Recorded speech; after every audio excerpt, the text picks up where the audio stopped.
Assalamualaikum warahmatullahi wabarakatuh.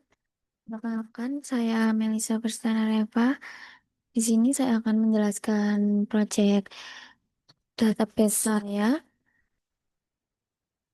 yang bernama Sistem Toko Karya Kita.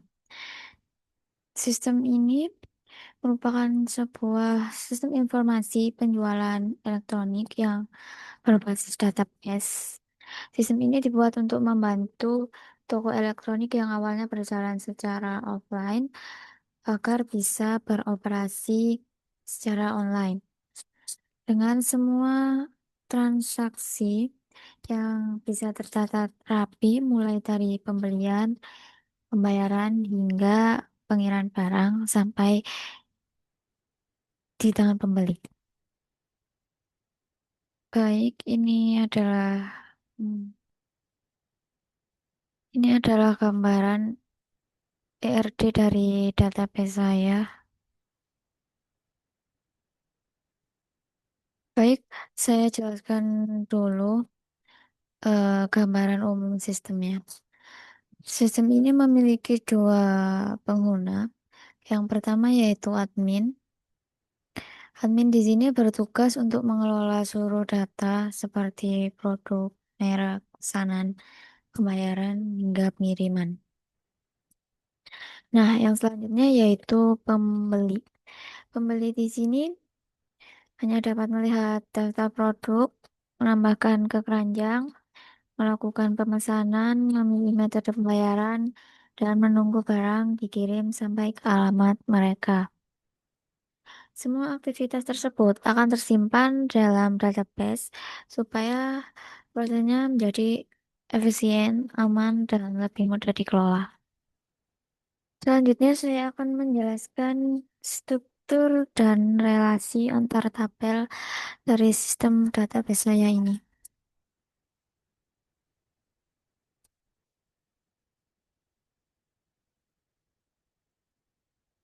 Sekarang kita bahas satu persatu tabel yang ada di sistem ini, lengkap dengan fungsinya dan relasinya. Yang pertama yaitu tabel admin. Ini tabel admin. Tabel admin ini berisi data admin yang mengelola sistem. Kolomnya meliputi ID admin, nama, email, password, dan nomor telepon. Nah, admin ini berelasi dengan barang supaya bisa menambah, mengedit, atau menghapus data barang. Hanya berelasi dengan barang saja. Yang kedua yaitu tabel pembeli. Nah, tabel ini menyimpan data dari pelanggan atau pengguna yang berbelanja di toko. Isi kolom tabelnya yaitu ID pembeli, nama, email, password, alamat, dan nomor telepon. Nah, relasi dari tabel pembeli ini terhubung ke tabel pesanan dan keranjang. Ini tabel pesanan sama ini tabel keranjang. Karena setiap pembeli bisa memiliki banyak pesanan atau banyak keranjang belanja. Maksudnya isi dari keranjang belanjanya. Selanjutnya yaitu tabel kategori dan tabel merek. Kita gabung aja. Mana tabel kategori? Ini tabel kategori dan ini tabel merek. Dua tabel ini digunakan untuk mengelompokkan barang supaya lebih mudah dicari oleh pembeli. Kategori berisi kolom ID kategori dan nama kategori saja, sedangkan tabel merek berisi ID merek dan nama merek saja. Untuk tabel kategori berisi jenis barang, contohnya seperti laptop, smartphone, atau aksesoris. Kemudian Merek berisi nama brand seperti Asus, Samsung, Lenovo, dan lainnya. Kedua tabel ini berelasi ke tabel barang karena setiap barang pasti memiliki kategori dan merek yang berbeda-beda. Di sini admin tidak berrelasi dengan tabel kategori maupun merek, tetapi admin bisa menambahkan data kategori dan merek yang baru melalui sistem karena data kategori dan data merek ini akan tersimpan secara langsung di tabel kategori dan tabel merek yang nantinya digunakan untuk menambahkan yang nantinya akan digunakan ketika menambahkan barang baru. Jadi secara fungsional admin tetap bisa mengelola data kategori dan merek meskipun nggak ada relasi secara langsung gitu. Selanjutnya tabel yang keempat yaitu tabel barang. Barang ini berisi kolom ID barang, ID merek, hasil relasi dari keranjang, ID admin, di kategori, kemudian nama barang, harga, stok, deskripsi, foto barang, waktu, waktu, waktu upload barang. Nah, tabel ini bisa menyimpan seluruh produk yang dijual di toko. Tabel barang ini memiliki relasi yang cukup luas ke yang pertama ke tabel admin, tabel merek, tabel kategori, tabel keranjang, dan tabel pesanan. Cuman banyak ya. Nah, langsung saja selanjutnya yaitu tabel keranjang. Tabel keranjang ini digunakan untuk menampung barang-barang yang dipilih oleh pembeli sebelum benar-benar check out gitu. Nah, tabel keranjang ini berisi kolom ID keranjang, ID pembeli, ID barang, dan jumlah. Tabel keranjang ini punya relasi dari dua tabel yaitu tabel ID pembeli dan tabel barang. Selanjutnya yaitu tabel pesanan. Nah, tabel pesanan ini punya kolom ID pesanan, ID pembeli dari relasinya dengan tabel pembeli, kemudian tanggal pesanan, total, status pesanan, dan alamat pengiriman. Tabel ini mencatat semua transaksi pemesanan dari pembeli. Tabel pesanan ini berelasi dengan tabel ini terhubung dengan detail pesanan, pembayaran, dan pengiriman. Karena semua proses transaksi berawal dari tabel pesanan ini. Sehingga lumayan banyak relasinya. Dilanjut dengan tabel detail pesanan. Nah, ini dalam tabel detail pesanan ini ada kolom ID detail, ID pesanan, ID barang, jumlah, harga, dan subtotal. Tabel ini untuk menyimpan barang apa aja yang ada yang dibeli dalam satu pesanan. Jadi supaya pesanan itu memiliki beberapa barang tanpa data berulang. Selanjutnya yaitu metode pembayaran. Metode pembayaran kolomnya ada dua yaitu ID metode saja dan metode. Ini untuk tabelnya.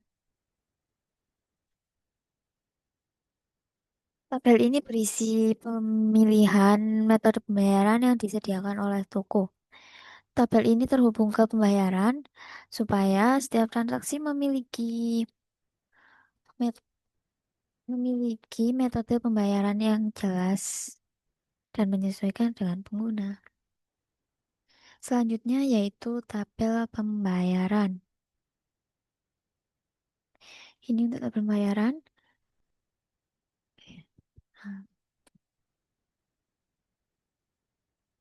Tabel pembayaran ini punya kolom ID pembayaran, ID pesanan, ID metode,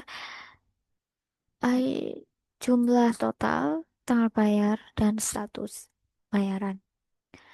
Tabel ini mencatat semua data pembayaran dari pesanan yang dibuat.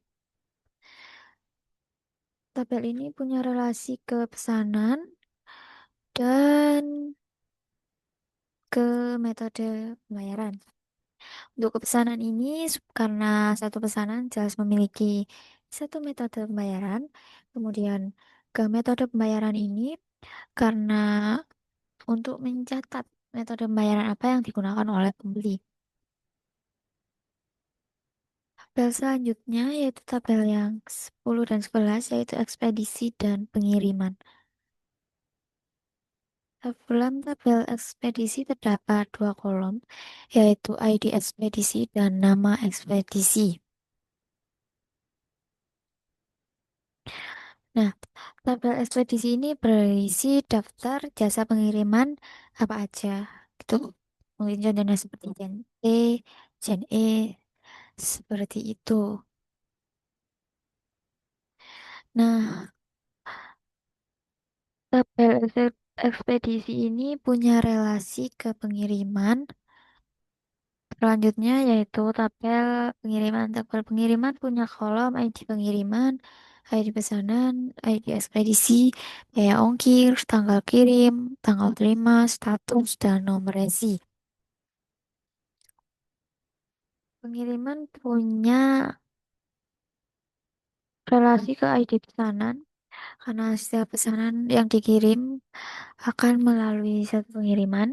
Kemudian ke ekspedisi untuk mengetahui jasa pengiriman yang digunakan oleh pembeli.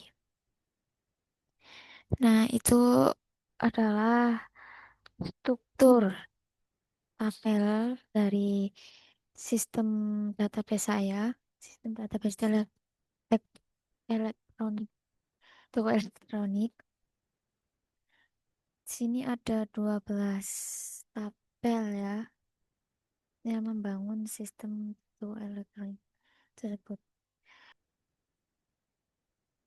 Baik, langsung saja saya akan menjelaskan mengenai sistem alur data dari sistem saya toko elektronik online ini. Dimulai dari pembeli dan admin yang mendaftar akun pada toko sistem toko ini. Kemudian langsung saja pada pembeli yang mulai memilih-milih barang dari daftar produk yang sudah dikelompokkan berdasarkan kategori dan mereknya. Kemudian barang yang dipilih oleh pembeli itu bisa dimasukkan keranjang sambil memilih barang yang lain. Kemudian setelah sudah selesai dan ingin check out, maka data dalam keranjang itu akan dipindahkan ke dalam data pesanan dan data pesanan. Kemudian, pembeli akan diarahkan untuk memilih metode pembayaran dan ekspedisi. Nah, setelah itu, pembeli akan diarahkan untuk membayar. Apabila pembayaran berhasil, maka akan diproses pesanannya dan akan dimasukkan ke data pengiriman. Lengkap dengan ekspedisi dan nomor resinya itu.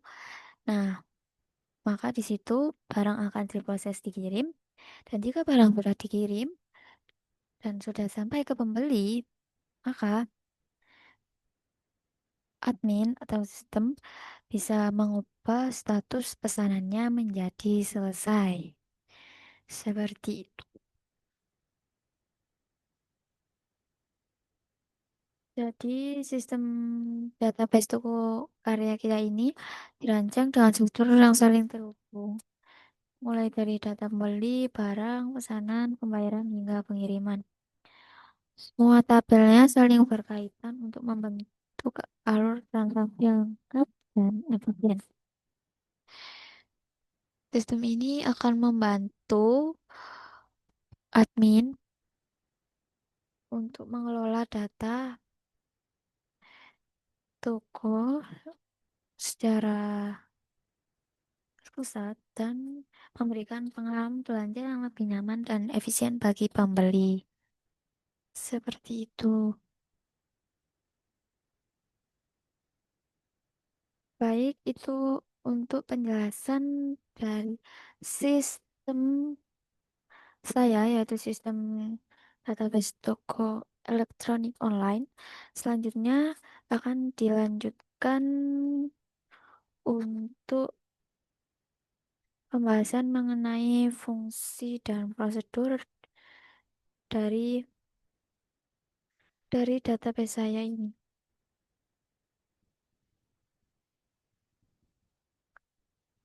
Baik, langsung saja saya buat fungsinya.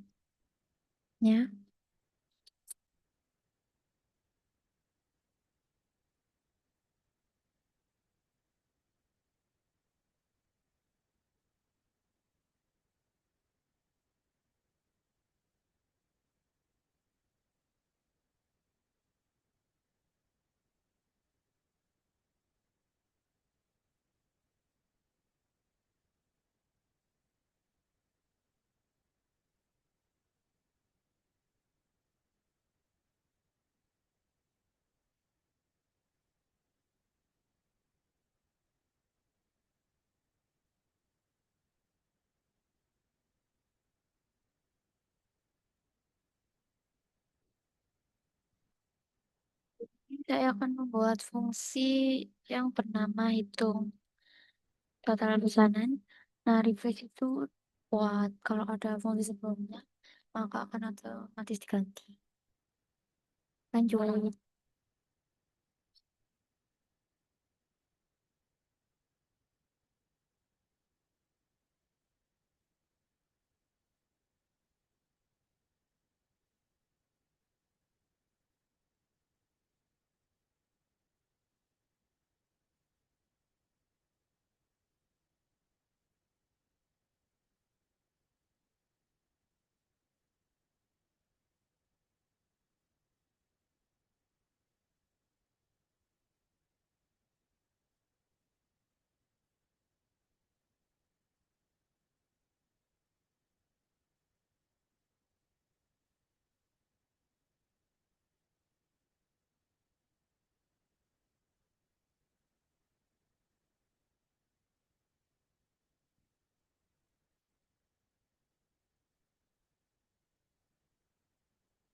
Ini saya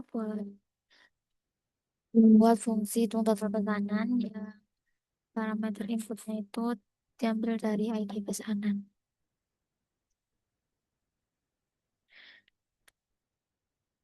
Jadi kita ngasih ID pesanan gitu supaya fungsi pesanan pesanan mana yang mau dihitung totalnya. Dilanjut dengan reto.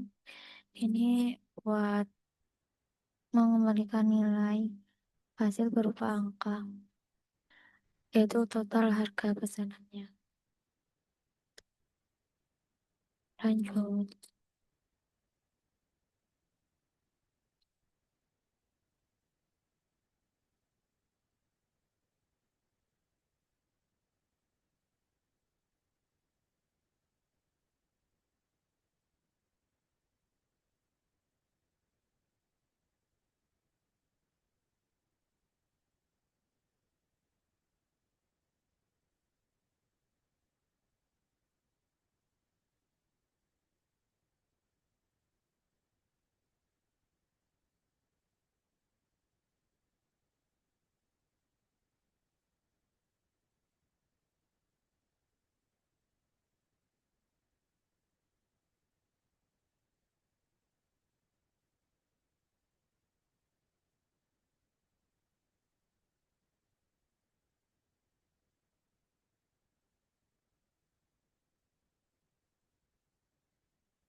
Tiongkopan sekali mendengar persatuan dari barang, lalu menyumbangkan semuanya menggunakan sum. Nah, hasilnya akan disimpan dalam cara perben. Dia selanjutnya kita perlu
Nah, untuk return ke kelas G ini,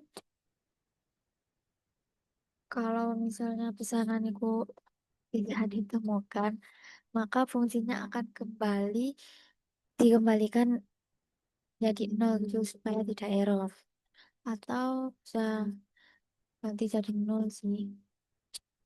Nilai nol itu jadi nol gitu. Nah, itu fungsinya. Coba kita run. Apakah berhasil?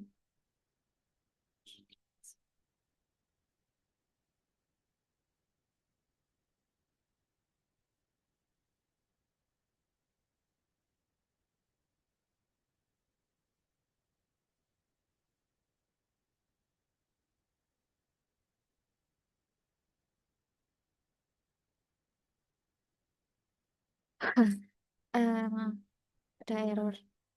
Lagi. Si. Kita coba run lagi.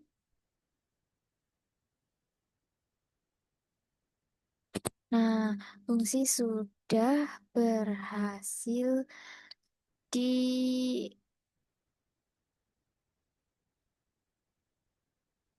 sini fungsi sudah berhasil dijalankan. Nah, kita coba melihat ini. Saya lihat tabel pesanan dulu.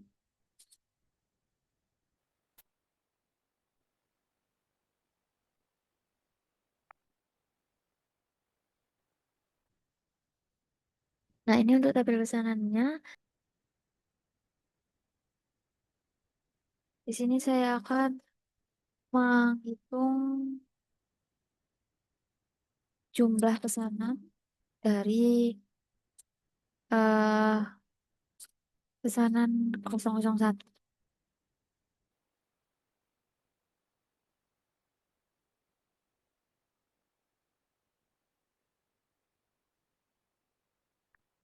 Dan sepertinya ada yang salah.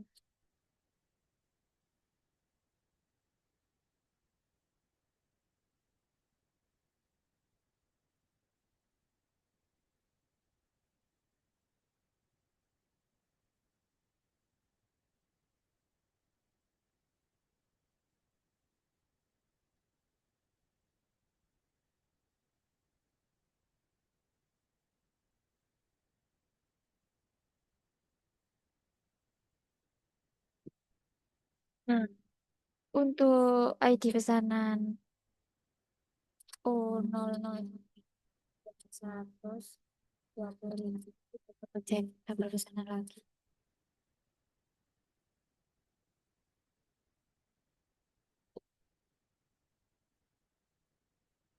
Nah, benar. Jadi dengan ID pesanan dengan nomor 001 ini totalnya ada 120.000 ya. Sesuai dengan tabel pada sesuai dengan pada tabel pesanan.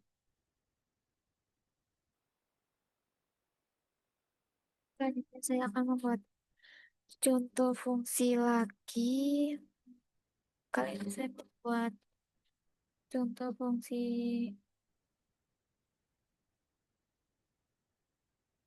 cek status pembayaran. Mungkin langsung saja kita tulis ya. Karena hitung bukan pesanan sudah berhasil, jadi kita buat contoh fungsi lagi, yaitu fungsi cek status pembayaran.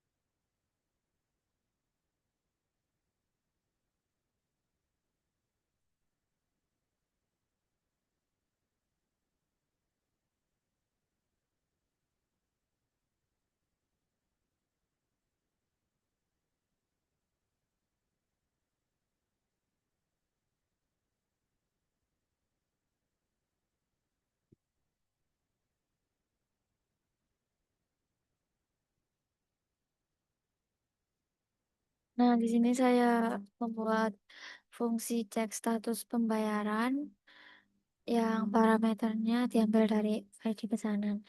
Apabila ada em, fungsi dengan nama yang sama, nama yang sama akan di replace. Lanjut.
Untuk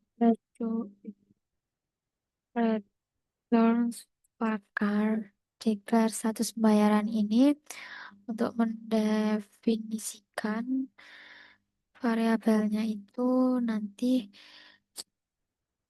hasilnya itu varchar atau tulisan gitu terus pembayaran.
Nah, seleb DM ini termasuk fungsi utamanya ya untuk mengambil kolom status dari tabel pembayaran, kemudian menyimpannya pada berlokal dengan yang bernama status pembayaran dengan memastikan bahwa pesanan itu dilakukan oleh ID pesanan yang apa yang dicari gitu. Lanjut.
Tabel pembayaran dari 002 aja ya sama.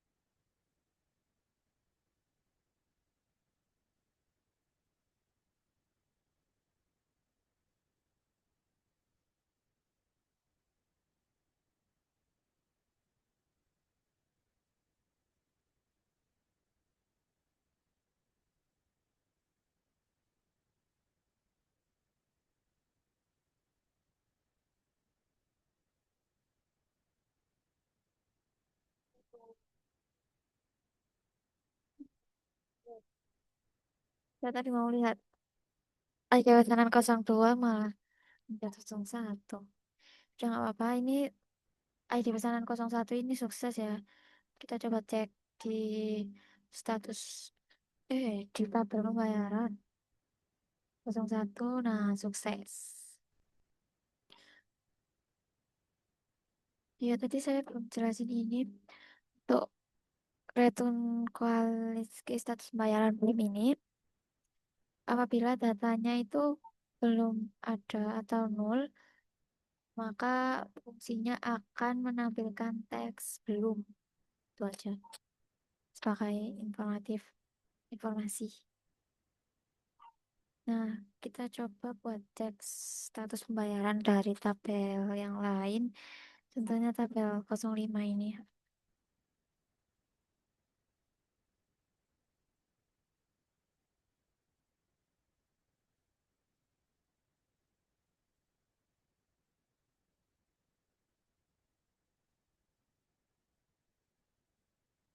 Nah, gagal.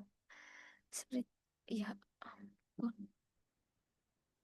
Seperti yang kita lihat sebelumnya, bahwa tabel kolom HID pesanan O005 ini gagal. Maka fungsi status cek status pembayaran ini berhasil ya, Bu. Baik, saya memberikan dua contoh saja untuk pengimplementasian fungsi pada database saya. Baik, Bu. Selanjutnya saya akan lanjut ke prosedur.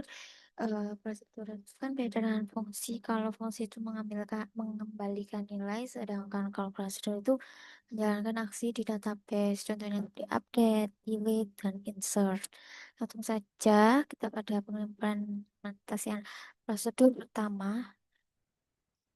Saya ingin membuat update status pesanan. Langsung saja pada dirinya.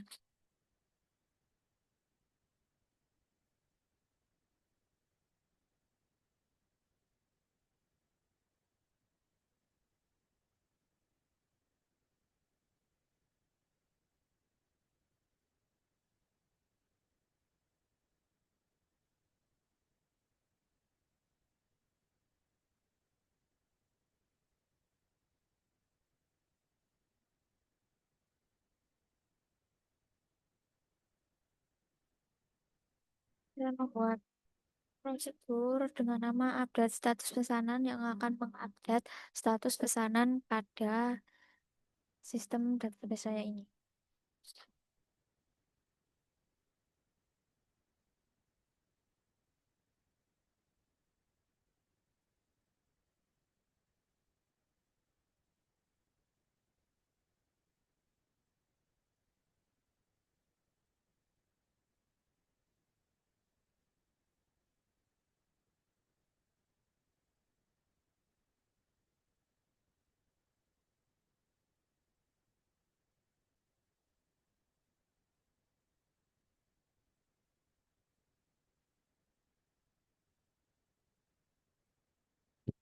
Nah, parameter inputnya diambil dari ID pesanan dan status pesanan. Lanjut.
Nah, jadi update pesanan status status ini itu buat ngubah kolom status di tabel pesanan sesu- sesuai dengan input dari parameternya ini.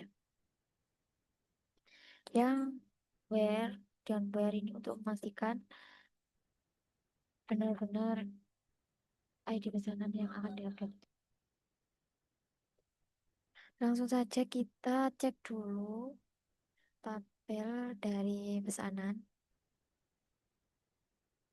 Tuh, kita nge-call.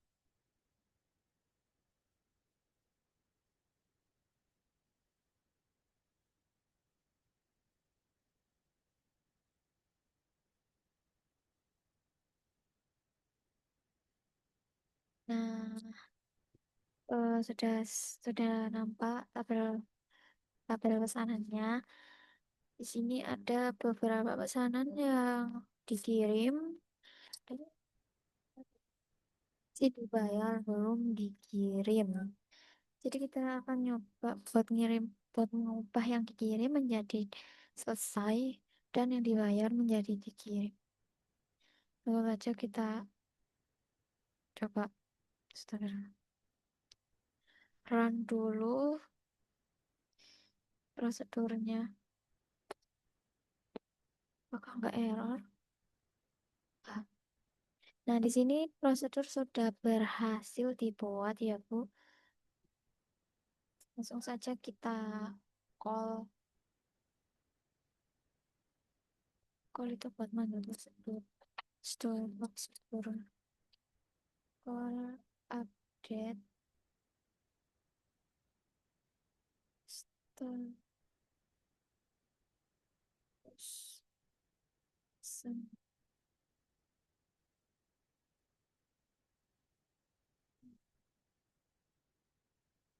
yang ada. ID kosong berapa ya tadi? 01 kali.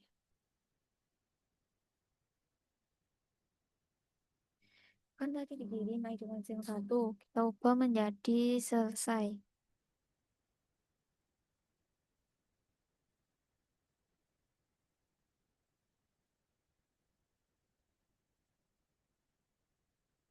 Status pesanan. Kita coba ya. Apakah callnya ini berhasil? 01 selesai pesanan. Bismillahirrahmanirrahim. Sudah berhasil di call ya. ID pesanan 01 akan berubah menjadi selesai yang awalnya itu dikirim. Nah, loh, mana? Jeng, jeng, jeng, selesai. Oke, ternyata tadi bukan 01. Kita ulang lagi ya, Bu. Kita call ID pesanan ini 0003 yang awalnya dikirim ya. Akan kita ubah menjadi selesai.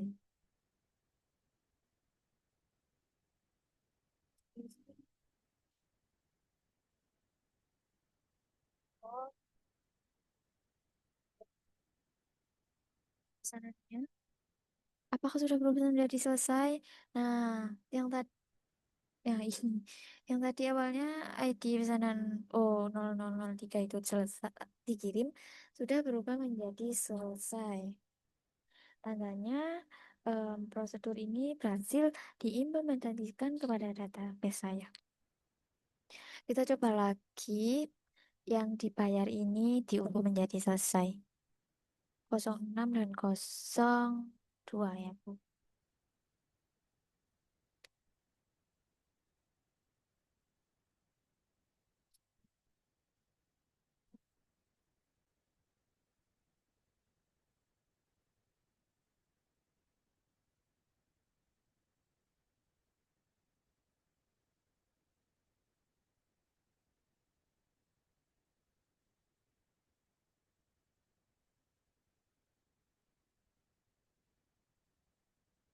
Baik, langsung saja kita lihat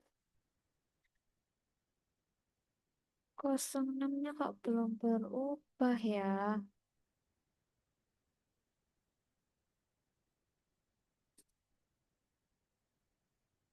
02 ini sudah berhasil menjadi selesai, tapi untuk 06 ini belum berubah, kita coba lagi.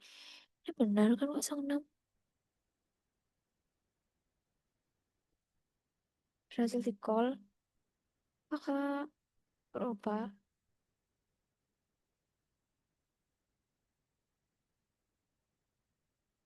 Tidak berubah. Biarin aja. Udah bisa.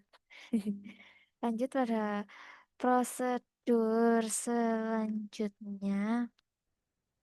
Oh, ternyata ID pesanannya salah, Bu. Ini bukan O, ternyata nol. Harusnya itu O, tapi gak tahu kenapa kok jadi nol. Kita coba ubah ya, Bu.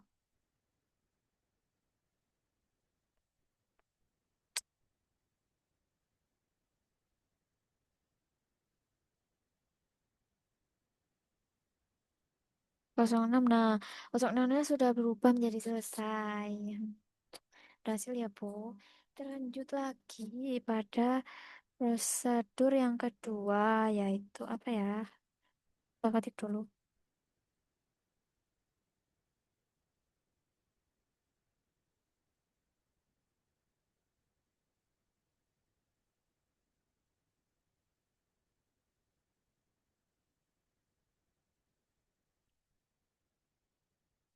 Jadi di sini saya akan membuat prosedur tambah pengiriman. Ah,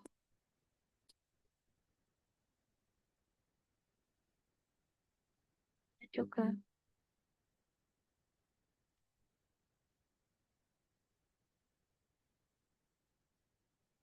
prosedur tambah pengiriman.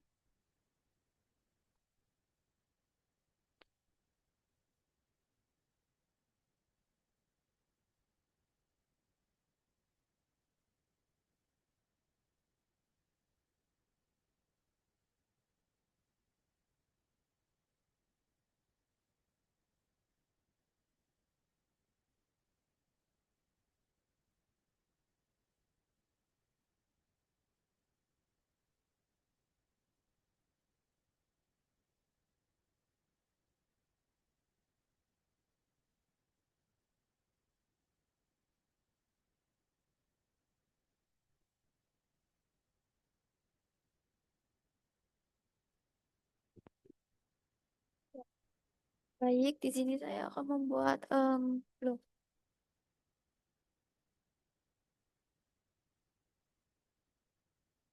di sini saya akan membuat prosedur yang bernama tambah pengiriman yang akan menambahkan pengiriman itu pada pesanan. Di sini saya tabel prosedurnya menggunakan parameter input ID pesanan, ID pengiriman, ID ekspedisi, dan ID biaya.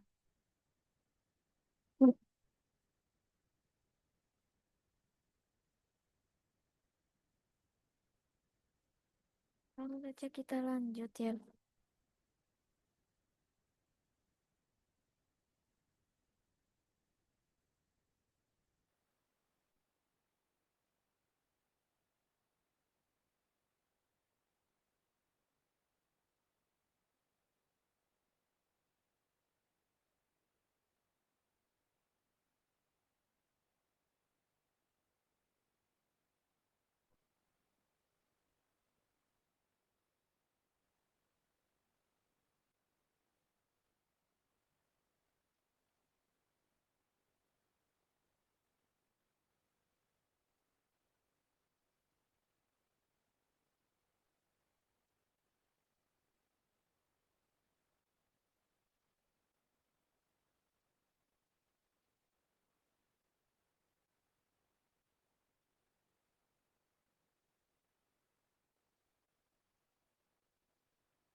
Untuk NOW ini, untuk NOW-nya akan otomatis Mengisi waktu data dikirim, tanggal, dan jam saat query dijalankan. Untuk versi abstrak bikin ini, sistem akan otomatis bikin resi unik ya berdasarkan timestamp detik saat itu. Jadi yang boleh dijalankan nomor resinya akan beda. Seperti itu tuh. Jadi langsung saja saya coba tambahkan ya. Sebelumnya kita lihat dulu tabel ekspedisinya.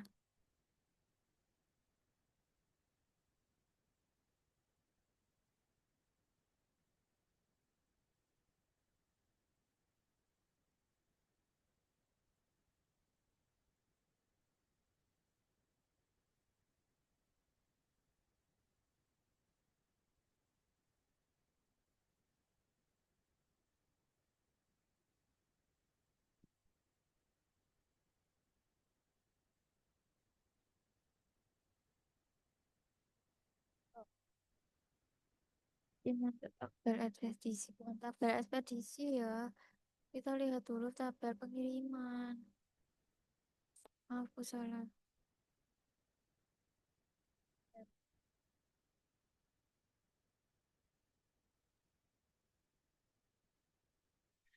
Nah, di sini, aduh, tabel pengiriman nanti akan menambahkan pengiriman dengan status yang dikirim, otomatis dikirim. Nah, di sini. Nah, ini otomatis dikirim seperti yang saya bilang, yang saya ketikkan di sini dengan resi yang unik, itu random sesuai timestamp gitu. Ini contohnya udah saya coba sebelumnya. Sekarang kita coba lagi ya, Bu. Masih pakai kode.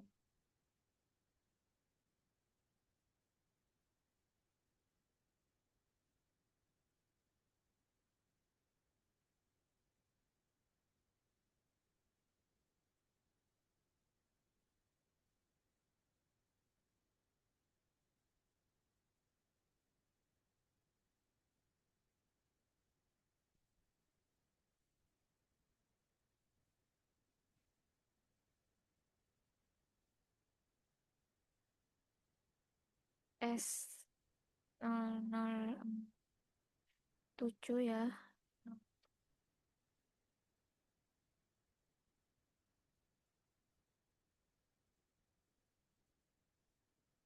Iya.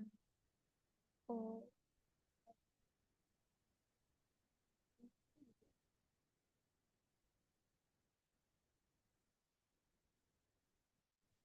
09 lah ya. Atau di pesanan berapa.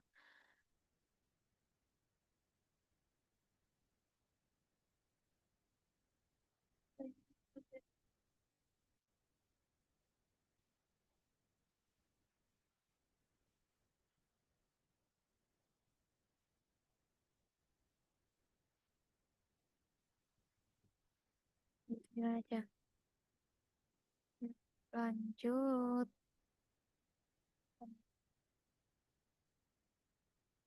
Oke. Santoso.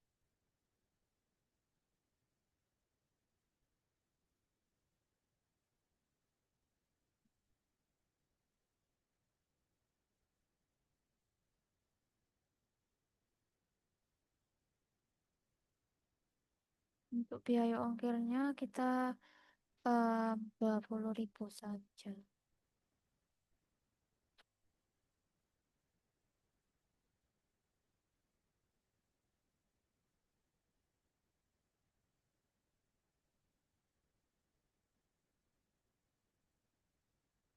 Jadi ini tuh untuk ID pengiriman, ini ID pesanan, ini ID ekspedisi dan biaya ongkir. Seperti di sini parameter inputnya. Langsung saja kita call ya, kita coba. Ah, bentar, lupa prosedurnya belum kita run. Sudah berhasil atau belum ini?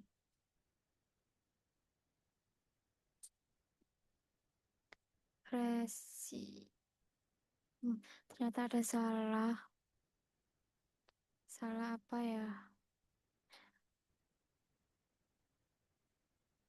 Ada salah ketik, saya benerin dulu ya, Bu.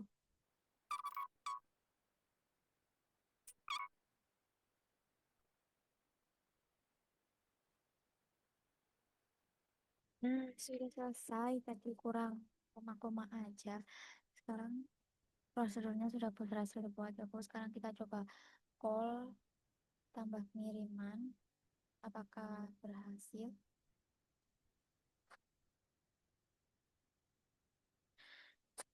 Error, Bu. Sebentar ya, Bu.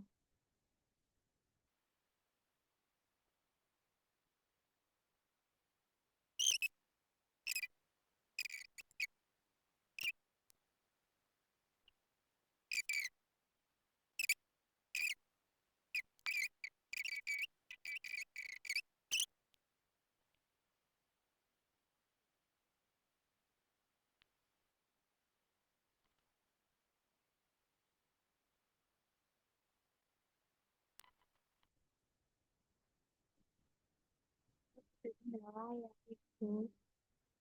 Kita coba untuk call ID pesanan. ID pengiriman berapa ya? ID pengiriman 7 dengan nomor pesanan ekspedisi ID pesanan 4 dan ekspedisinya hmm, 1.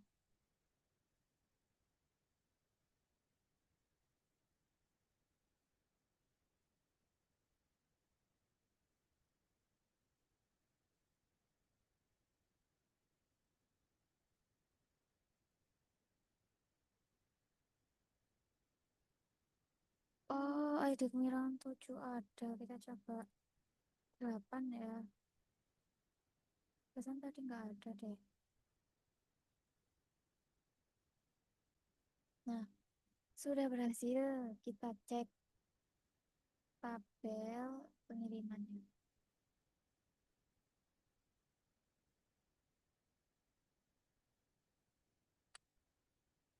Nah, di sini, aduh. Nah, di sini saya sudah berhasil menambahkan pengiriman.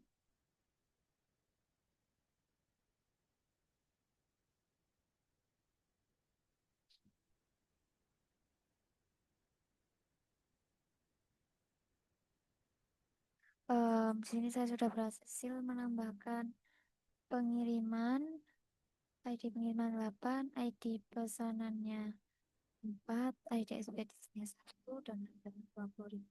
Dan juga ada tanggal kirim dan status dikirim dengan resi secara random ya, Bu. Kita coba lagi untuk call 9. Kita coba kalau nggak ada di pesanan. Apakah bisa?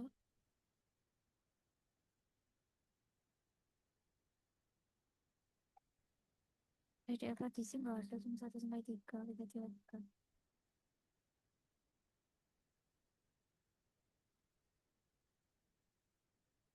Eh, Jadi nambah pengiriman itu cuma untuk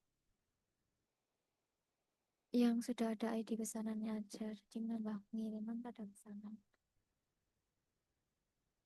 Jadi kita coba 3.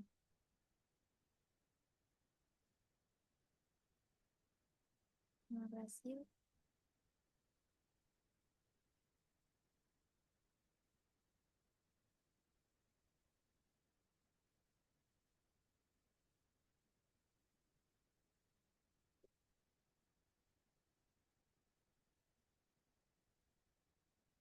Dan sudah berhasil ya Bu. Jadi prosedur untuk prosedur kali ini itu buat apa? Data ke tabel pengiriman, tetapi dengan ID pesanan yang memang sudah ada gitu. Jadi tidak bisa ID pesanan baru ya, karena ID pesanan baru otomatis kembali. Nah, seperti itu Bu. Jadi di sini saya sudah berhasil untuk membuat prosedur tambah pengiriman pada database saya. Baik, karena di sini saya sudah berhasil membuat dua contoh fungsi dan dua contoh prosedur, mungkin bisa saya akhiri presentasi saya kali ini. Semoga bisa dimengerti dan cukup jelas untuk penjelasan mengenai pengimplementasian fungsi dan prosedur pada database saya maupun penjelasan mengenai sistem dari database saya. Saya Melisa Kristana Reba dengan RP akhir 117. Izin pamit. Terima kasih. Assalamualaikum warahmatullahi wabarakatuh.